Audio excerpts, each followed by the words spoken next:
Hi friends, welcome to my channel. நம்ம என்ன பார்க்குறோம் அப்படின்னா பாசிப்பருப்பு தோசை தான் பார்க்குறோம். இந்த பச்சை பயிரை வச்சு எப்படி தோசை செய்யலான்னு பார்த்தீங்கன்னா, ஒரு கப்பு பச்சை பயிருக்கு அரை கப்பு அரிசி போட்டு ஒரு 3 ஹவர்ஸ் நல்லா ஊற வச்சு கழுவி க்ளீன் பண்ணி எடுத்துக்கிட்டு அதை ஒரு மிக்ஸி ஜாரில் போட்டு ஒரு 4 பச்சை மிளகாய், பூண்டு, இஞ்சி, ஜீரகம், தேவையான உப்பு போட்டு நல்லா தோசை மாவு பதத்தில் அரைச்சி நல்லா தண்ணியாக நம்ம கரைச்சி வச்சுக்கணும்.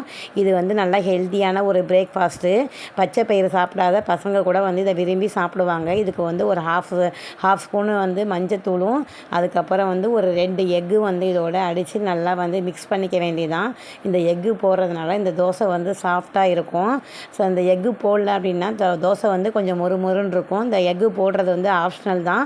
உங்களுக்கு தேவைன்னா போட்டுக்குங்க, தேவையில்லைன்னா போட தேவையில்லை. தோசைக்கல் நல்லா ஹீட் ஆனதும் இந்த மாதிரி தோசை மாதிரி நைஸாக மெலிசாக ஊற்றி எடுத்தோம் அப்படின்னா இந்த பாசிப்பருப்பு தோசை ரெடி ஆகிடும். இது ஹை ப்ரோட்டீன் கண்டென்ட் உள்ளது, அதனால் நல்லாயிருக்கும். வீடியோ பிடிச்சிருந்தால் லைக் பண்ணுங்கள், சப்ஸ்கிரைப் பண்ணுங்கள். தேங்க்யூ.